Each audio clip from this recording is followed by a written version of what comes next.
No, he didn't say that. He didn't say. I refuse to believe a line that stupid is in a Star Trek movie. Hold your horse, Captain. No, don't play it again. I've already repressed it. It's gone. You play that clip, all I'm gonna see is Spock. Do me. If only I could do that for the Uhura dance. For the eyes of love. It still doesn't work! Even as we speak, a Klingon warship is on its way.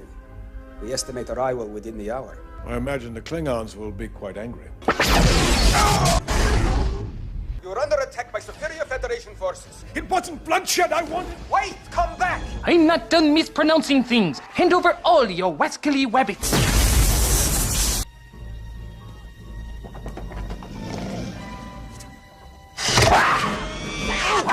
And number 5 on Shatner's very bizarre bucket list finally gets fulfilled. That's right, cats don't dance. No more pussyfooting around. Forget it, Jake. It's Chitara. Oh, let's face it, it's better than... Hold your horse, Captain. I at least gave you the option of 3 to hate. But it turns out Sybok has used his power to brainwash the hostages, and now they have Kirk captured as well. Sybok and Spock recognize each other as old friends from long ago, but Spock still refuses to join him. Thus, they're forced to fly Sybok back to their ship, all while the lead singer of Kiss closes in on them. To get us inside and re-raise the shields will take Exactly 15.5 seconds. an eternity, during which we'll be vulnerable to Klingon attack. He speaks the truth. Wait a minute, don't they have a Klingon general there? Why don't they just use him to tell the guy to stand down? Flyer in manually. Or, this works too. Warp speed now.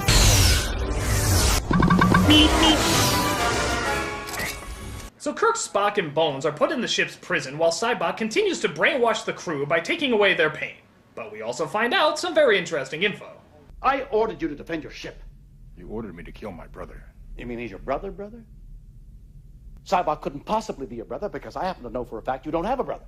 Technically, you are correct. You see? I have a half-brother. So what I told you was true, from a certain point of view. Yeah, they pulled the old "you never asked" trick just so they can connect these two together.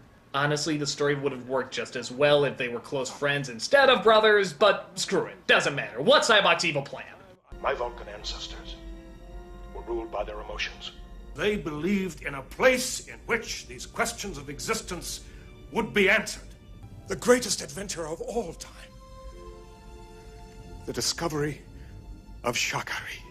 At the center of the galaxy. So, and I swear I'm not kidding here, Sybok is literally looking for God. Oh, and I don't mean in a spiritual sense or look within yourself. No, I mean physically locate him. Find out where he's been hiding. And he thinks that God's been covering up heaven for all these years behind something called the Great Barrier. No ship has ever gone into the Great Barrier. No probe has ever returned. Oh, and don't think I'm misinterpreting that this is God or heaven, because he literally uses those terms later. Place from which creation sprang. Heaven, Eden, call it what you will. God's a busy man.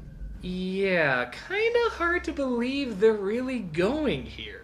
I mean, it's pretty hard not to be let down when you're being promised God in your movie. That's kind of a lot of buildup. What are you standing around for? Do you not know a jailbreak when you see one? But Scotty breaks them out of their cell and tells them where he thinks they can get a distress signal out. And is it me, or is the placement of those pipes really kinda stupid? Mr. Scott, you're amazing. There's nothing amazing about it. I know this ship like the back of my hand.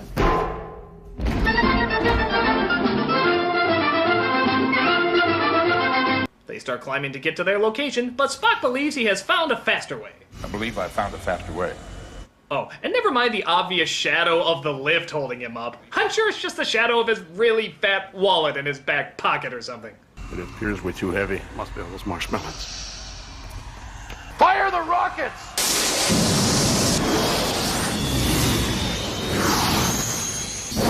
Wait a minute, what was the order of the decks they passed? 52, 64, 63, 52 again, 77, 78, 78 again, and then the ceiling. Oh!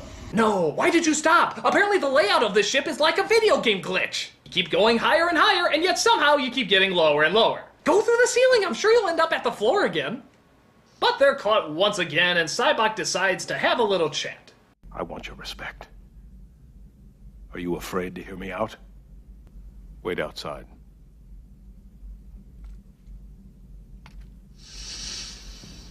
Okay, beat him up. I mean, come on, guys, you outnumber him 3-1. He has no weapons. Just hold a knife up to his throat and say, "Give me back the goddamn ship, you pointy-eared Sean Connery." Your pain is the deepest of all. I can feel it. Can't you? But instead, we see Cybok try to take away the pain of Bones and Spock, in the hopes of winning them to his side. Father? Oh my God, don't do this to me. I'm here. I'm with you, Dad. Now, to be fair, this scene is very well done, as we see the pains our characters suffer, and even discover that many times our pain helps in forming who we are.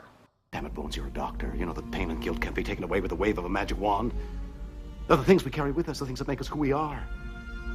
I don't want my pain taken away. I need my pain. A fair enough statement, but all I'm thinking is, how the fuck is he making these images appear? He never did in the opening, and you never see it with anyone else. And we're told it's not just inside their minds, as clearly all four of them can see the visuals. And on top of that, where did this power come from anyway? It's not like psychiatry where he talks to them, he just sort of looks at them and the pain goes away. Where'd he learn to do it? How's it being accomplished? Never addressed. We just assume that he's a Vulcan Jesus.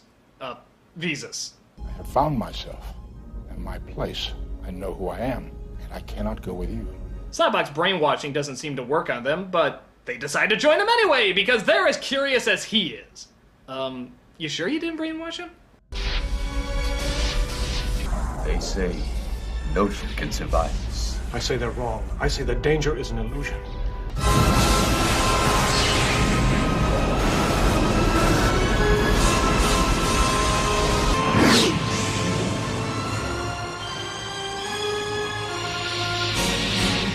Well, apparently it is an illusion, because not only do they make it through with no problem whatsoever, I mean, the ship doesn't even shake, but they literally do it in the span of just a couple of seconds. How is this the great danger they were talking about? Were all the ships in the galaxy just like, "That looks dangerous," and never went in? What kind of explorers are these? The boldly go where no man is go. Bullshit! To cowardly run away from anything that looks different! The Great Barrier is about as threatening as the Ring of Fire from Finding Nemo! Terrifying! So they take a shuttle down to planet Heaven, come across something big.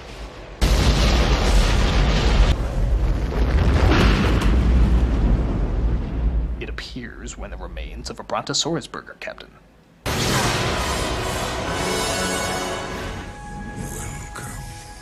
Is this the voice of God? One voice, many faces.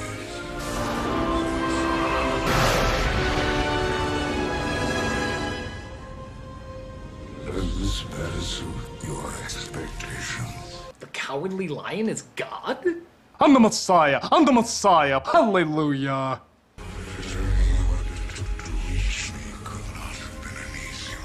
Actually, it was disgustingly easy. Kinda like stepping through a light fog.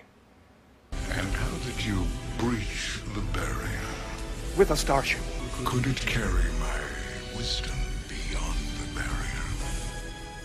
Excuse me, Yes, Kirk, do you ingeniously want to point out the painfully obvious? what does God need with a starship? Bring the ship. I said, what does God need with a starship? I think the real question is, what does Kirk need with a wire strapped to his back? Why is God angry? You've not answered his question. What does God need with a starship? Alright, I'm convinced. He's God. The ship. I must have the ship. Now, to be fair, according to most texts, God has asked for a lot of bizarre things. Jesus, die on the cross. What? Abraham, kill your son. Moses, wander through the desert for about 40 years. Asking for a starship almost sounds reasonable. An eternity I've been imprisoned in this place. But they are now convinced that this is not any God at all. So, what is he then? Reveal yourself to me.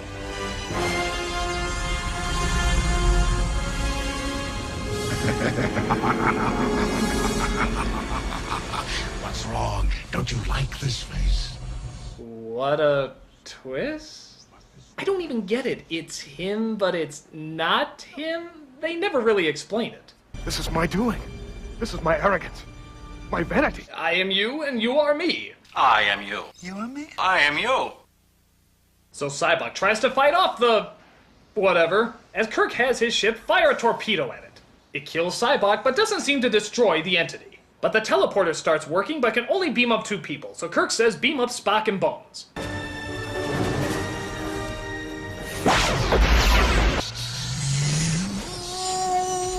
Scooby-Dooby-Doo! But the Klingon ship arrives. Funny, I guess that's 2 ships that made it through the horrifying Great Barrier and destroys the beast with its laser gun. So a photon torpedo barely hurts it, but a few shots from a tiny laser kills it off? Logical. He's then beamed aboard the ship, where it turns out that Spock convinced the Klingon general to outrank the crazy guy chasing him. Just like they should have done before! Oh god, who cares? The movie's almost over. Let's just hear our half-assed moral that even VeggieTales could tell us. Is God really out there? Maybe he's not out there, Bones. Maybe he's right here. Human heart. Well, one place he definitely isn't is in this script. Why? Because no loving God would ever let us end on this scene. Oh, are you fucking serious? You're really bringing it back to this scene? Like, this was the big favorite in all the movie? You know what? When it's paced this way, it almost seems like nothing happened. Bones, did we do a weird thing where we searched for God and Spock lost his brother? If it's not mentioned in the next Star Trek movie, I don't care. Merrily, merrily, merrily, life is but a dream. Roll, roll the credits, quickly cross the screen. Oh, thank you. Whew, that was Star Trek V, and let me tell you, for a movie about finding God, I really feel like nothing was accomplished.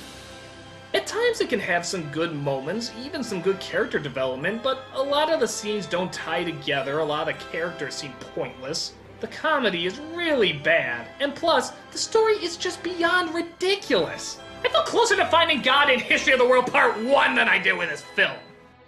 And granted, the next film is a lot better, but we still have a whole nother generation of movies to fuck it up. I'm the Nostalgia Critic, I remember it, so you don't have to.